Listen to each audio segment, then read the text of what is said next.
Thank you all for joining us for this month's edition of Wild at Work, a Stewardship series. Our guest speaker is Dr. Dale Rollins. A self-proclaimed student of Quail, Dr. Rollins founded the Rolling Plains Quail Research Ranch in 2007 and served as the executive director until 2021. He currently serves as the outreach director for the foundation. Dr. Rollins has been one of the leading authorities on quail research for over 2 decades and continues to make great advancements in quail research and management needs.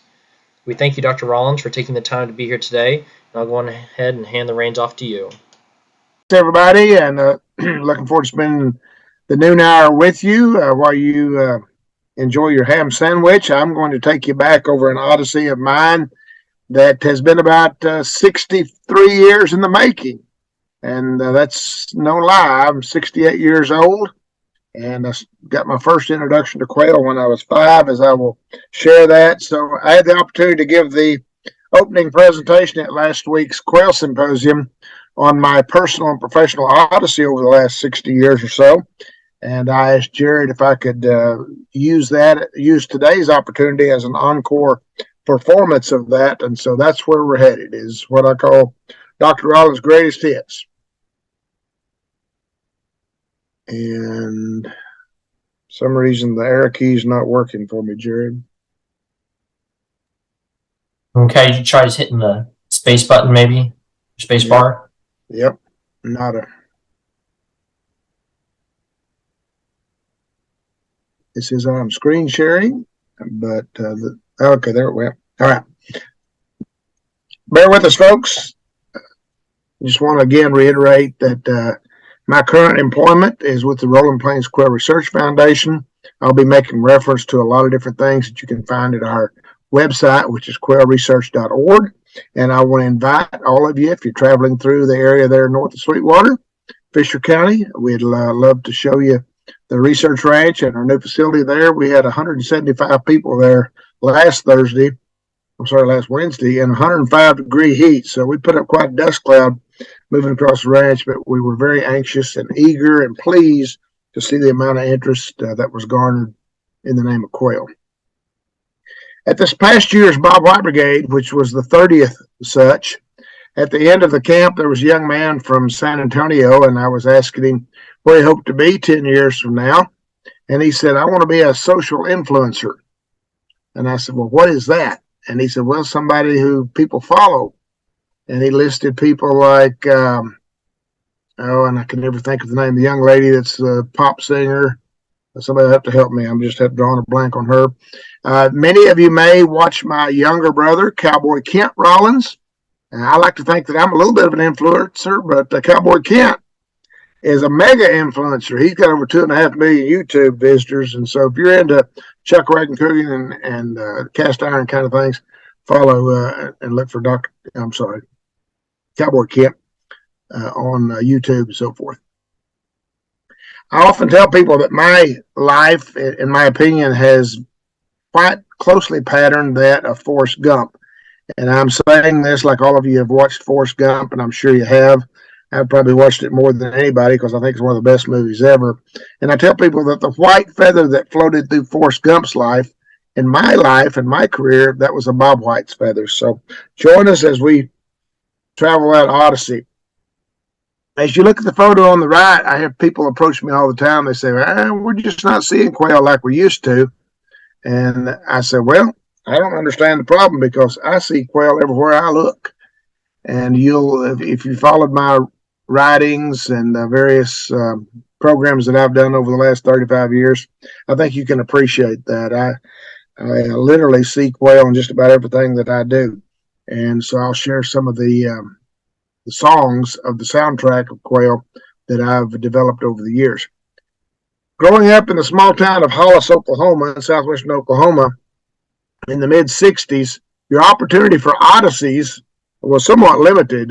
I share the definition of odyssey as an extended adventurous voyage or trip, or an intellectual or spiritual quest, as in an odyssey of discovery.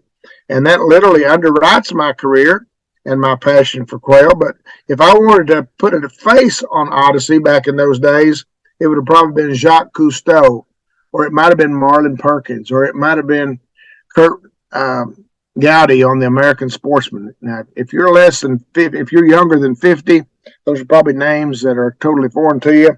If you're my age or older, you can relate. I'd like to real quickly thank a number of people that have helped me to get to the point that I've in the career that I've had. And first of all, my family. There's a group named Crosby, Stills, Nash and Young that said, "We who are on the road must have a code that you can live by." I put about 1.5 million miles on in my career with Texas A&M across West Texas. And when you do that, you spend a lot of time away from home, and songs like Cats in the Cradle by Harry Chapin become a very haunting tune to you. So I thank my family, my wife Kay, my kids Travis and Chrissa for all the support they've given me over the years. I want to thank all my dogs, big dogs and little dogs. And again, I write about them all the time. My mentors, especially two that you'll recognize, Fred Bryant and Don Steinbach. I was Fred's first PhD student at Texas Tech, and Don was my boss for 25 or so years. And thank the world of both of those gentlemen and thank them for where they got me. I want to thank all my colleagues, and there's a lot of them. My critics, I often say you don't always thank your critics. I try to, because they may be the only two that are telling you the truth. In my case, that would have been Dr. Fred Guthrie and Dr. Daryl Eckert. And so, again, I thank them for their criticisms in a good way. I want to thank all my students, and that includes the Bob White Brigade. I want to thank all ranchers with bird dogs and all other supporters. So, again, a hearty thanks. When I had an opportunity to be inducted into the Conservation Hall of Fame in 2019, and during my induction ceremony, Kelly Tompkins there on your left introduced me, and he said, "It's quite possible that no one has ever said the words Bob White and Quail more than our recipient, Dale Rollins." And I'm guilty. Again, Quail have filled my personal and professional life over the years. I learned to talk like Quail many years ago. I consider myself not necessarily the smartest individual on Quail, but the biggest student of Quail. I tell people it's just not possible to think of Quail more than what I do. And I encourage you, I hope that's contagious to you folks too. For today's session, I want to talk about my music expertise with the genres of classic rock and classic country during the 60s and 70s.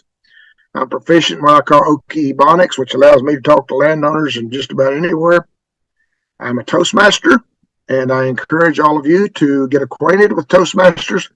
I consider it one of the greatest things that's helped me achieve my goals, both personally and professionally. I've done a lot of writings, over 1,000 popular articles over the years, many of which were in Texas Wildlife. And I was exposed to poetry at an early age. All of those will become important as we move through this. I don't think they have to memorize much poetry in school today, and I think that's a loss. When I was a kid, junior high and high school, these are some of the poems that we had to memorize. Casey at the Bat, Paul Revere's Ride, The Charge of the Light Brigade, and the final one I had to memorize when I was a junior in high school in English literature called "O Ship of State." And I'll make reference to that as we move through the presentation. I want to confess that I've got the music in me, and there's a lot of irony therein, because when I say that, the only instrument that I ever played was when I was in this little band called the Worrywarts, and I played the jug with the bass tub, I guess, or bass fiddle, if you will. And that's the only musical instrument that I ever played. But I was very proficient with this little instrument. I forgot, I saw the transitions come in. That's my younger brother, Cowboy Kent, there towards the middle. And that's my best friend forever, Coondog Carey. A lot of people, when I write about Coondog, they think he's a mythical character. He's not. That's him.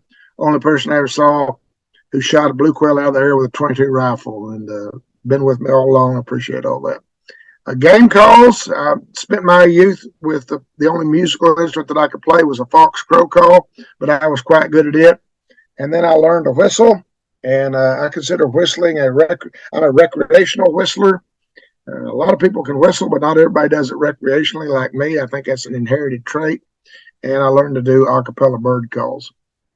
And I challenge y'all, when I think about music, or I offer to y'all, which one of these greatest hits might you have had? I bet you a lot of you had the Eagles. The Eagles, one of my favorite groups. Merle Haggard, Creedence. I wish I could see your hands, and I'd ask how many of you have a Creedence or remember some Creedence songs, because therein lies what I consider the greatest travesty in the history of rock and roll, that Creedence Clearwater Revival never had a number one hit. They had a number one album, but never a number one single. And yet they were the band that epitomized the late 60s and early 70s. At the Bob White Brigade, we thrive on music. I play a lot of music from my playlist, which includes about 400 songs on my iPhone. And I'm always pleased to see how many of those kids from today, 14, 15 years old, know those classics. They can sing them word for word with me, like Queen, like Creedence, the Eagles, a lot of those songs. So somebody, I congratulate y'all. Somebody raised those kids right. And so my presentation will deal a lot with oldies. Now, if you've ever, back before the days of Apple Music or YouTube, how many of you ever sang a song like Long Cool Woman in the Black Dress, Smoke on the Water, Rocket Man, Blinded by the Light? And how many of you thought you knew the lyrics, although they were difficult to understand? And then you've seen what the lyrics are now, and you said, wow, I was way off. So there's a difference between what we heard and what we thought we heard. And I would offer you that same thing relative to Quail and Quail management.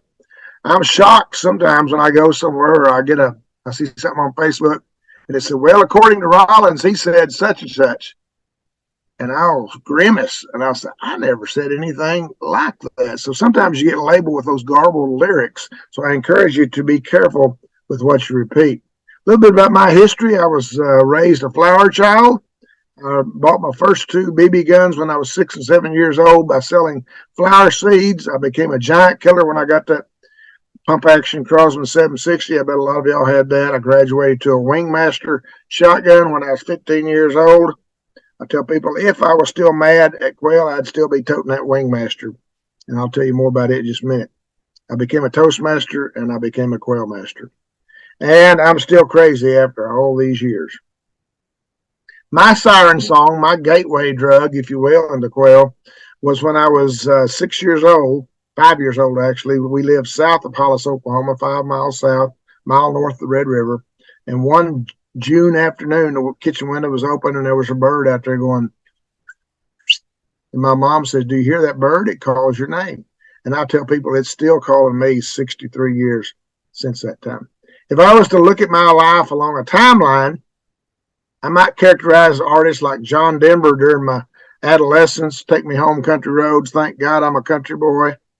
And then when you get sent off to college, when you go to college, you wind up doing a master's, PhD. It's more like Supertramp and the Logical Song, if you've ever heard of that, and basically how they try to take the inquisitiveness out of you and make more logical things appear in your head. Sometimes that's good. Sometimes be careful. And then over the next 30 years, I'd say when I worked for Texas A&M Ag Life Extension, I would call it a sleep at the wheel because I put in about 1.5 million miles during my career with Extension. But over the last 15 years, I'd reflect on Leonard Skinner and think that more characterizes my time. I'm born again in the southwest corner of Oklahoma and raised there, very small town. I sometimes market myself as the second DR from Hollis, Oklahoma. If you have connections to the University of Texas and Longhorn blood in you, you know the first one was Darrell Royal. I didn't know Coach Royal personally, but I played football in the Hollis High School and changed clothes every day in the dressing room there, and there was a little piece of paper over on the bulletin board that I think might have been penned by Coach Royal, and it said, if your team scores, you may win. If the other team scores, you may lose.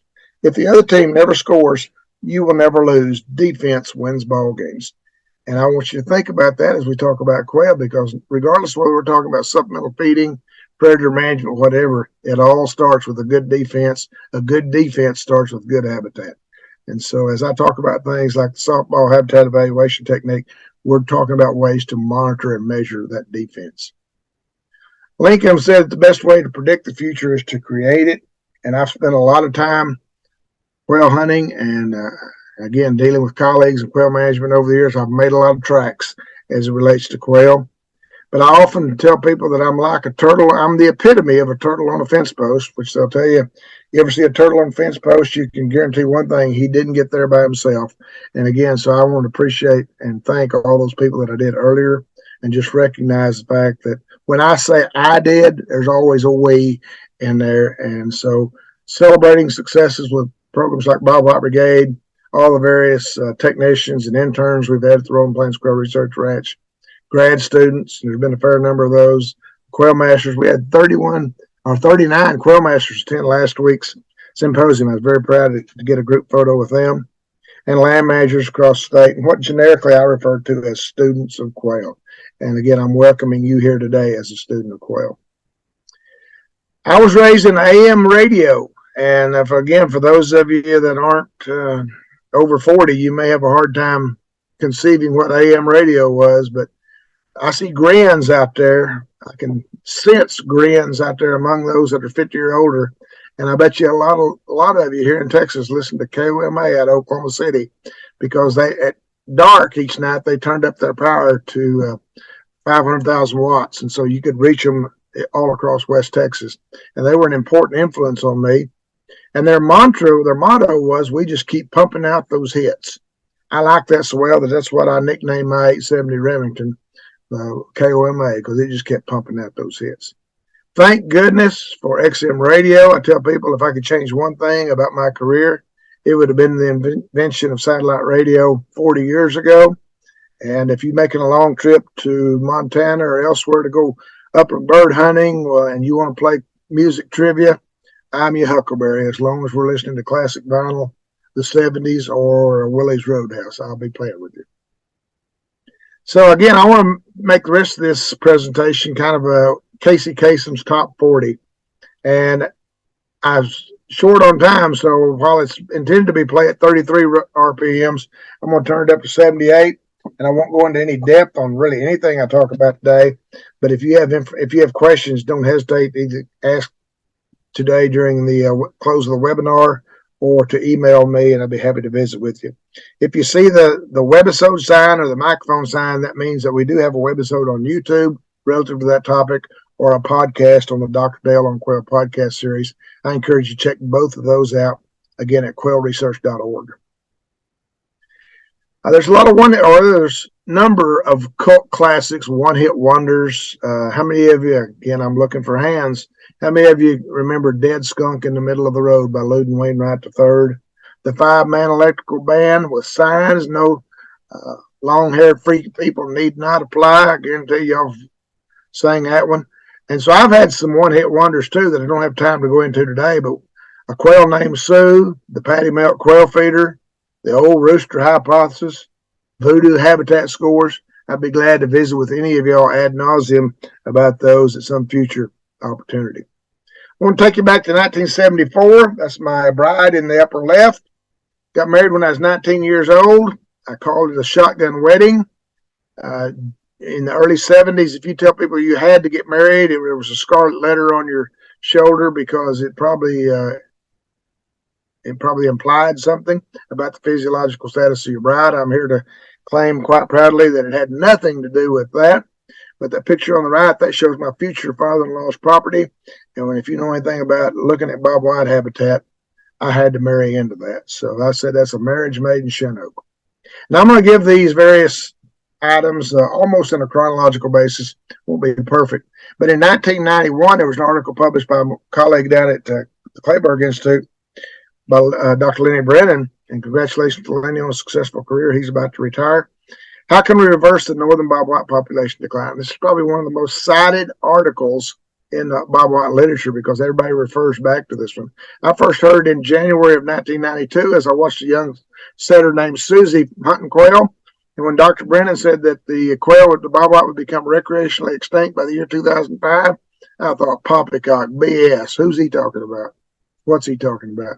But prophetically, that has rang true in many, many areas. And it served as a wake-up call to me in my career, because I didn't want this to happen on our watch in West Texas. I'm known and proud to say I use very unorthodox teaching methods. So if you've ever attended a Quail Appreciation Day, you know that, or if you ever attended a Bob White Brigade, you recognize many of the teaching methods and the exercises that we use in those programs were developed at the Bob White Brigade. So developed for 15, 16-year-olds. They work fine for 60-year-olds, even though they are child's play. And I tell people I just slow them down for adults. So following the brigade's motto of the idea that tell me and I forget, show me and I remember, involve me and I understand. So wave your hands out there where I can see you if you've ever done a habitat lap set like the group down there at the bottom has. I encourage students, and again, I use the term students very loosely, all the way from grade school up to octogenarians, and I encourage them to look at the world through the eyes of a quail. So sometimes I'll have a volunteer lie down on the ground. I'll say, now, you're not looking at the world of a quail when you're standing at 6 foot tall. So you lay down on the ground, you put your right ear on the ground, you open your left eye, you see what it looks like through the physical constraints of a quail. And if you ever saw the old movie Honey, I Shrunk the Kids, that's what I'm trying to do, is put the practitioner in the same state of mind as a quail. Everything loves to eat you. You're looking at the world from 6 inches tall and weighing 6 ounces. It's going to change your perspective, and you have to appreciate that. In 1988, I moved to Texas, or 87, I moved to San Angelo and began working for Texas A&M Cooperative Extension at the time. And one of the first things I did was do some dabbling in wet food plots in West Texas. And after several years, I came to this conclusion. When you need them, you can't grow them. When you can grow them, you probably don't need them. This is a classic example this year. We started off in May and June wonderfully. My land manager at the research ranch was so excited about the food plots. I said, Jake, they ain't a food plot until August 15th. And we all know what's happened over the last 60 days. So we have to appreciate the environmental constraints that are put on us. In 1988, I was on a range tour in Wheeler County along the eastern side of the Panhandle. And I was new on the scene at Texas A&M, and I was professing the idea that every plant out there is important to quail, but we may not understand why. And I waxed on about the virtues of things like wild indigo and Illinois bundleflower. There's a lot of beautiful native legumes there in the eastern Panhandle. And one guy had reached his educational saturation point, and he reached down very carefully below some grass burrs and pulled them up and put them right in my face, thrust them right in my face, and said, just what good are these for quail, rather indignantly. And beads of sweat began to pop out on my forehead because I just told him that every plant out there is important to quail. And here I am, a new guy on the scene. He's about to destroy the credibility of my hypothesis and my personal credentials. And I'm just about to say, sir, I have absolutely no idea what good those are for quail. And my colleague, JFK Ned, came to my rescue when he said, they slow down bird dogs, don't they? Touche. And so we get a big kick out of that one, but it's just one of the things that makes us realize that not all plants are providing food. We have to appreciate that. Many times I'm thrust in the role of a public defender to defend pariahs like prickly pear and broomweed and grass burr, but just appreciate the fact that quail do not live on food alone. The Curry quail feeder, this is James R. Curry in the upper right. I met him in October 1988, and he had perfected a metal drum feeder that I call the Curry quail feeder. I call it the Miss Herd Round West Texas. I don't have time to go into the details, but it's a shop-made feeder. There's a webisode on how to build one. And if you want to feed quail using stationary feeders, I'd recommend it to you. Rollins rules of plant succession. Plant succession is the backbone of anything we do in wildlife management, being able to manipulate that plant community. And so my rules of plant succession are twofold. Know your plants. Know which plants are important to you, whether we're talking about bobwhites or black baldies, white-faced deers, or white-tailed deer. And then know how to manipulate them, axe, plow, cow, and fire. And so we're always demonstrating the use of disking in February, or prescribed burn, brush sculpting, whatever the case might be. And working with folks, colleagues like Steve Nelly, who I know you heard from recently on grazing, and his protege, Ricky Lennox and Kent Mills. A lot of those individuals have helped me a lot over the years. Newton's third law of motion. To every action there is a reaction. I remind you that Newton was a physicist. He saw things in black and white. There was no such thing as shades of gray. My revision, recognizing that I am an ecologist, I see things in shades of gray. And so I say that to every action, there are many reactions, some of which are apparent, some are more transparent. So as land managers, and here my buddy Steve is standing in a field that's been sprayed fence to fence with Tordon for prickly pear control. And we got to ask ourselves, are we favoring Quail? Are we favoring the enemies of Quail? How does that affect? What are the various reactions? And so as a student of Quail, the urge to comprehend must precede the urge to reform. I challenge you to do that.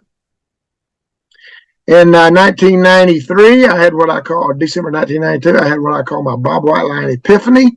I was traveling from San Angelo to Childress when I hit Highway 83 at Aspermont, Texas, and I'm looking at a long road on up to Childress and Paducah. I had this idea of creating a youth corps for conservation called the Bob White Brigade. And I don't have a lot of time to go into a great deal on that, but I know most of you have heard and or participated in some of the Texas Brigades camps. If not, I encourage you to find out more. Therein came the need for silver bullets. Silver bullets are just inspirational quotations, and I got the idea for these based on my ag teacher, Mr. Grady, Grade A Bird. He was a gentle giant, kind of a Ricky Lennox kind of a guy. There I am down in the lower left as a senior in high school. And all around Mr. Bird's classroom, he had these cheeky sayings. Success comes in cans, failures in cans. I had no shoes and I complained until met a man who had no feet. Yada, yada, yada. And I thought most of those are pretty corny. I thought that when I was 17. When I got to be about 47, I thought, there's some significance in those. And so over the time, I've cultivated a long list of what I call silver bullets. If you've been to Bob White Brigade or you've been to Quail Masters, you know that you've been assigned one of those. You have to recite that with gusto and tell what it means to you. So I'll encourage y'all to be doing that as you leave today. Conservation cadences, also part of the Bob White Brigade. When the East Texas Bob White Brigade found life in 1995, I made the long trip from Lufkin back to San Angelo. And it turned out I was in a cadence writing mood, so I wrote about 15 cadences that have kind of become embodied into most of the Texas Brigade's programs now. Here's one just as an example. A quail's life is full of tests. Many critters break up their nest, possums, skunks, raccoons too. It's enough to make a Bob White blues. Sound off, Bob White. Sound off, Bob White. Bob White Brigade, Bob White Brigade. 1995, I came up with the idea that the proper headwear of a wildlife manager, a range wildlife manager, because all of my experience has literally been in semi-arid rangelands. And so if you're going to evaluate various ranch decisions, you'll do so under the brim of a camouflage cowboy hat. And that's something, again, just it's a metaphor for being able to appreciate and understand what the needs of wildlife are before I get that bulldozer out there, before that spray plane is in the air, and try to accommodate the needs, in my case, with quail. And the people that do that best, in my opinion, from a quail standpoint, are ranchers who own bird dogs. So one of the things I'm always touting is that we need more ranchers with bird dogs. Let me introduce you to my preacher, Preacher Paul Sherrill, Southgate Church of Christ here in San Angelo. I invite any of you if you're traveling through, give me a holler. Let me take you out so you can meet Preacher Paul. Preacher Paul credits me with saving his marriage back in 1995. He said that his father-in-law didn't have a great appreciation for preachers in the fact that he said that he didn't have a full-time job. But when his father-in-law saw me reference Preacher Paul in my column in the Livestock Weekly, all of a sudden his status in the world was elevated. So I'm very thankful for Preacher Paul. I'm glad I could help him out there because he's helped me out a lot. He has two types of sermons, grace and salvation or fire and brimstone. And if he ever prefaces a sermon with this, I'm not mad at any of you. If he tells the congregation that he's saying it's going to be fire and brimstone today, ladies and gentlemen, don't take it personally. And he gives me great silver bullets occasionally. You're free to choose your actions, but you're not free to choose the consequences. I tell people that's just as important on the back 40 for quail as it is for your 15-year-old daughter or son. And I once gave, after hearing some of Paul's messages like that, I was over in Jack County, I think it was about 1995, and I gave what I call a sermon on the prairie, and it was a hard year for quail. And I asked those individuals, how many of you are mad at quail? Nobody raised their hand. I said, looking at your country around there, everybody's mad at quail. So again, we got to stop. We got to think. Sometimes it's fire and brimstone. Sometimes it's grace and salvation. Prickly paradigms, again, often thrust in the role of public defender. Many ranchers do declare they've got too much prickly pear. It's a thorny plant that they despise, but it sure looks good through a quail hen's eyes. So recognizing, I tell people it's hard for me to get really mad at prickly pear because I've found too many nests located in prickly pear. And years like this year, when if you'd have seen the Rolling Plains Quail Research Ranch in May, the desert termites had really worked the country over, had very little silver blue stem.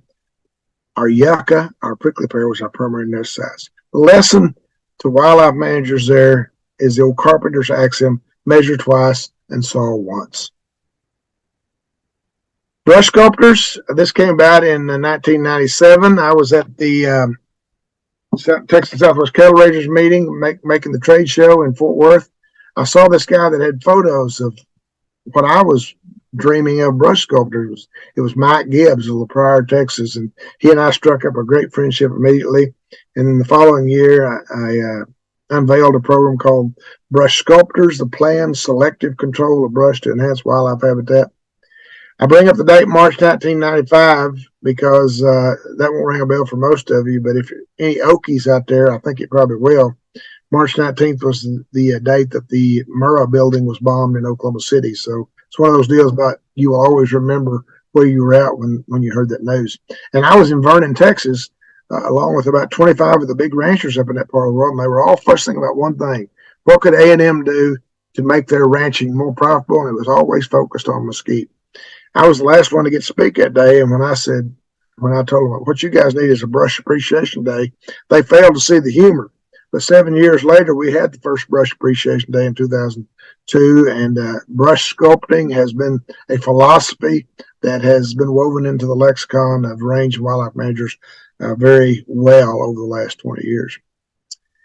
1996, or actually in 1994, I started doing doing appreciation days. My first one was with predators, and you got to keep in mind my context. San Angelo, Texas, and I'm talking about predator appreciation. Whoa!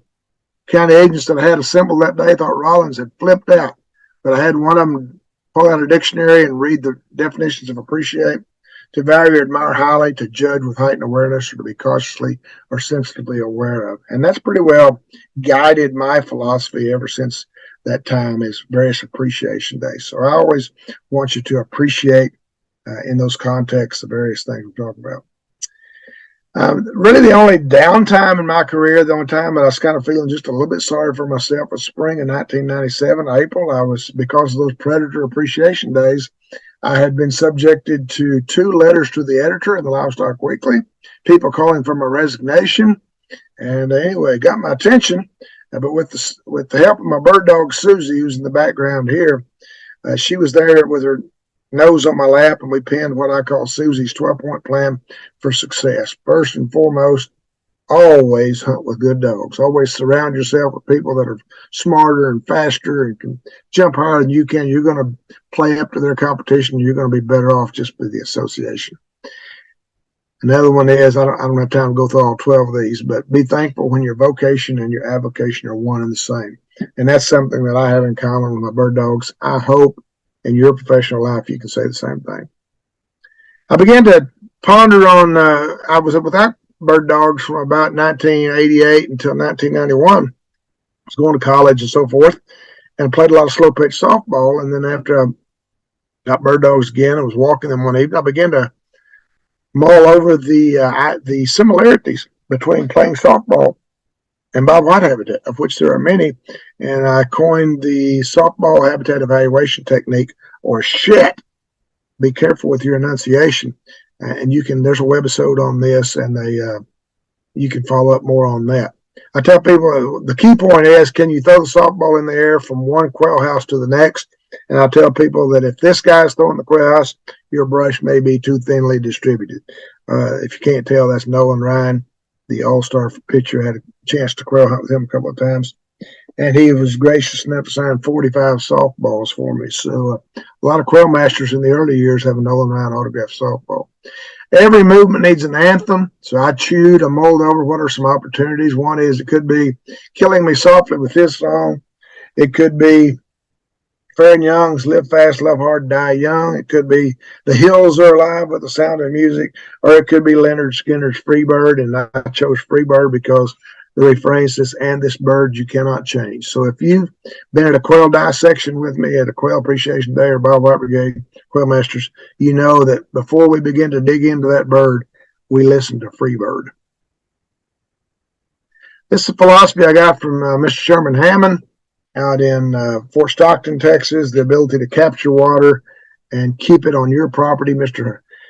Hammond was a water miser. He didn't want to send any water down to the Colorado or the Pecos. He wanted to keep it on his property. That's a great strategy if you're a land manager. And the ability to turn a 9-inch rainfall zone into about a 30-inch rainfall zone in those selected spots can be an important thing. So again, there's a webisode on that. You can learn more about it. You got to appreciate that, and I've been on a lot of Texas Wildlife Association programs over the years, various conventions, and I'm going to reflect back to one of the ones in Kerrville during the early years, and this was at the logarithmic growth phase of the whole spike buck, bun and crockett, trophy deer management kind of era. And so there was the previous speaker had given a presentation on spike bucks, and when that talk was over, he said, well, y'all meet me out in the hallway and we'll continue to discuss this. So he took 90% of the audience with him, and I was about to talk about blue quail management. So I thought, if you're going to play in these arenas, you better come up with a Boone and Crockett scoring system for quail, which I did. And the way you calculate that growth score is 30 plus the number of coveys pointed times 6. So I took Ray Sasser, the outdoor writer for Dallas Morning News, hunting in February of 2005 in Coke County, Texas, just north of San Angelo. We had a 28 covey morning in 3.5 hours. It turned out to be a 198. I looked at Ray, who was quite savvy and adept in the whole Boone and Crockett deal. And I said, Ray, was that a 198? He said, every bit of it. So if you're driven by trophy management, well, I tell people that every quail is a trophy, and you can score that. Dr. Bill Eichenhorst, that's a familiar name to everybody in Texas Wildlife Association. He said, it's not that you're smarter, it's just those darn bird calls you do. And I said, well, yeah, everybody's got to have a gimmick.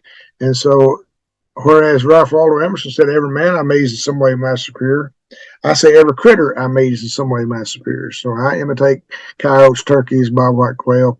And there's my closest thing to a viral YouTube video is sounds a quail makes, and you can check into that one. When I was an undergraduate at Southwestern Oklahoma State University, I played a lot of snooker. I was an English major, so to speak. And if you've ever played snooker, it's a different ball game than 8-ball. 8-ball is shoot and holler loud kind of thing. Snooker is a game of finesse, much more challenging. And I crowned myself the top snooker player at SWOSU in the spring of 1977. I beat a guy named HH, as all his initials. Hot hand is what I called him, but I beat him 2 out of 3 that day. And if you want to think about that in terms of quail, the rule is you shoot cocks only, and you put a 2-hen limit on yourself. So it's a more challenging game than just going out there and shooting everything you see. Cocks only, 2-hen limit. If you want to see what it looks like, there's little Annie with a successful round of quail snooker with my buddy Steve in 2001. And we had 28 birds that morning, and 25 of them were roosters. So don't tell me it can't be done. It can, if you choose to.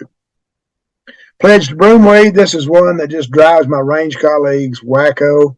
Again, they have a hard time appreciating the fact that I sometimes champion pariahs, and pariahs like broomweed. So hold your broomweed high and repeat after me. I pledge allegiance to common broomweed and to the cover for which it provides one canopy over quail, continuous, providing usable space for bobwhites. MREs for quail, just pointing out the fact that insects are important to quail. You can assess that quite easily by what I call your protoplasm palette. Look at your windshield. Unfortunately, mine's been pretty clean up here in the southern rolling plains.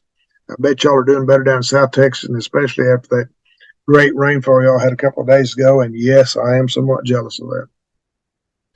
Started Quail Masters in 2005. Started that because I had a number of parents come up to me at the end of Bob White Brigade camp and said, boy, I wish I'd had something like this when I was a kid. And after hearing that enough, I said, why not?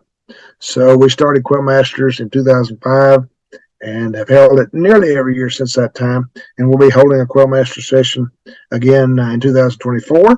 So if you have an interest in that, we'll either visit with Jared or Andrew or give me an email. And we'll be looking forward to working with TWA on pulling off the 2024 Quail Masters. 2007 had a chance to hatch the Rolling Plains Quail Research Ranch. It hatched on the back of a tailgate after a successful quail hunt with some people, including some well-heeled philanthropists that were big in the quail world. And so we were able to procure a 4,700-acre ranch here in Fisher County and managed by a nonprofit called the Rolling Plains Quail Research Foundation. See us at quailresearch.org. Learn more about that. A lot of funny things I like to do too. Again, bumper stickers. I brake for quail. If you notice down there in the lower left, got one for the helicopter pilot says I hover for quail because we use the helicopter as a way to count quail as well. Some people don't brake for quail, and so it's never intended, but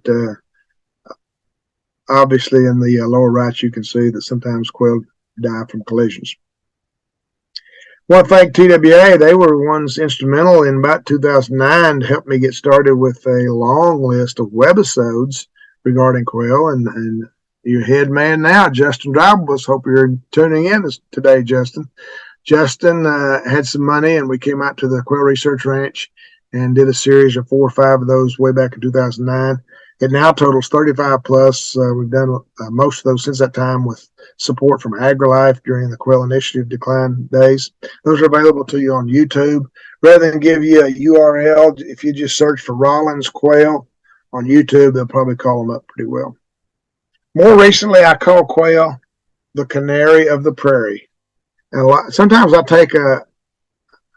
I'm viewed dimly for talking about quail as a single species approach to ecosystem management, which I often claim. But I say that the bobwhite is a charismatic avifauna, and if we can manage for black-capped vireos but espouse bobwhite quail, we can get the same results without the political baggage. So dick thistles, casting sparrows, a lot of those, and our iconic Texas horned lizards. You show me a place that's got a vibrant bobwhite population, I'll show you places that probably have good horny toad populations as well. Coming to a close, I'm asking you, I'm encouraging you, I'm beseeching you with the question, who's going to fill their shoes? I've made a lot of tracks, and I've been fortunate to produce, I think, some outstanding products as far as graduate students, so forth. And those individuals are leading. They're much smarter than I ever was. So all I encourage them to do is, again, follow their bird dogs and have their own destinies. But think about your local parks and wildlife biologists, because we had about 40 of them at the symposium last week, and I asked them, how many of you have pointing dogs? Only 3 out of 40. If we want to get parks and wildlife biologists well-versed and excited about quail, take them quail hunting. I'm preaching to you guys that have a quail lease or have a ranch, take your local biologist quail hunting. We've got to engender that culture for bobwhite quail, or we'll never see that expressed. Done a lot of writing, as I said, over the years, and I'm not going to dwell on those, but columns in places like the Farmer Stockman, Livestock Weekly, all those are available to you. Wrote for 5 or 6 years for Texas Wildlife Magazine, so you can find those probably still on the dark web. I broke the hearts of quail hunters at the Big Country Bird Hunter Association in 1999 when I penned a couple of verses of No Quail, to the tune of Noel, Noel. Don't have time to sing that to you today, but it was a heartbreaker. I had them crying in the aisles by the end of the second stanza. And that brings us to our close of this, and I want to recite, because I want to back up. There's not a whole lot to be excited about in the quail world today. It's been tough. The La Nina weather, changing land patterns, a lot of things working against the notion of more quail. And so we have to be optimistic. We have to have strong faith in our foundation. And this brings me back to that speech I had to learn memorized when I was a junior in high school. Thou too sail on, O ship of state, sail on, O Union, strong and great. Humanity with all its fears, with all the hopes of future years, is hanging breathless on thy fate. We know what master laid thy keel, what workman wrought thy ribs of steel, who made each mast and sail and rope, what anvils rang, what hammers beat, and what a forge and what a heat were shaped the anchors of thy hope. Fear not each sudden sound and shock, 'tis of the wave and not the rock, 'tis but the flapping of the sail and not a rent made by the gale. In spite of rock and tempest roar, in spite of false lights on the shore, sail on, nor fear to breast the sea. Our hearts, our hopes are all with thee. Our hearts, our hopes, our prayers, our tears, our faith triumphant o'er our fears are all with thee, are all with thee. Keep the faith, folks, and work local. Think globally, but work locally. And I tell people that when my time is up on this on this earth, I want to have my remains cremated and spread across the Rolling Plains Quail Research Ranch. And every time you hear a Bob White whistle, you can think of me. And I want there to be 3 songs playing: American Pie, Free Bird, and The Dance. And your homework assignment is this one. If you're 50 or older, Bob Dylan, I want you to look on YouTube, search Bob Dylan, My Back Pages, the refrain of which goes, I was so much older then, I'm younger than that now. So here I am, 68. I'm still motivated. I'm still excited about Quail. I'm excited and appreciative of the career that I've had, and I want to thank all y'all for being a part thereof. A Quail influencer? Perhaps. Now, at that time, Jared, I'd be happy to take any questions as we may have them.